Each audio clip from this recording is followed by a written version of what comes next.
waxay ahayd ciyaar laysu habeensaday leerarkana laysu daartay. waxay ahayd ciyaar si loo xaqiijiyo guuleystaha laysla gaaray gool kulaadyo. waxay ahayd ciyaar u dhaxaysay xulka gobolka Bari iyo xulka gobolka Mudug, taas oo laysla gaaray rikorayaal. waxayna guushu ku raacday xulka gobolka Mudug, waana tan gool kulaadkii u dambeeyay ee lagu qoysgooyay xulka gobolka Bari. sanad kadib iyo mar labaad oo koobkii la qabtay, haddana ay isku soo wajahameen xulka gobolka Bari iyo xulka gobolka Mudug, ayaa ahayd taariikhda maanta ah 25 Diseembar 2024, kaas oo uu martid geliyay garoonka Mire Awaare caasimadda Puntland ee Garowe ku yaala. waxaa fooda isdaray xulalkii horay u soo kala badiyay ee Mudug iyo Bari.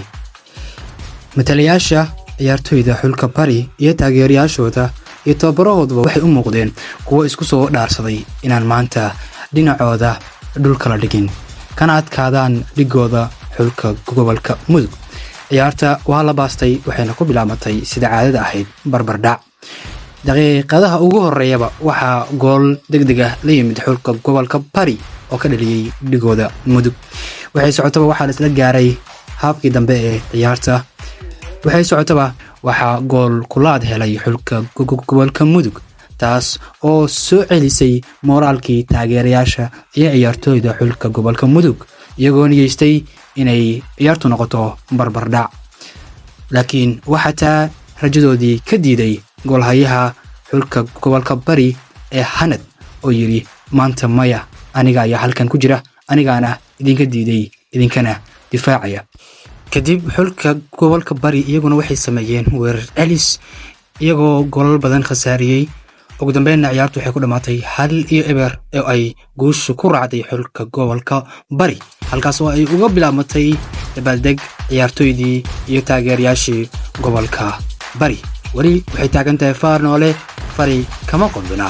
waxaana semifinalka jimcaha isla ciyaari doona xulka gobolka Mudug iyo gobolka Nugaal, taasoo ah ciyaar xamaasadeedu aad iyo aad u sareyso, maadaama ay iswajihi doonaan xulkii sanadii hore koobka qaaday iyo kuwii iyagoo jooga gurigooda koobka laga qaaday ee ah Mudug iyo xulka gobolka Nugaal. waa ciyaar xamaasadeedu aad u sareysa. ciyaarta xigtana waxaa isu dhici doona xulka gobolka Bari iyo xulka gobolka Karkaar. yaad isleedahay finaalka way isugu iman doonaan labada xulaad isleedahay iyo xulkaad isleedahay oo aad u rajeynayso in uu koobka qaado.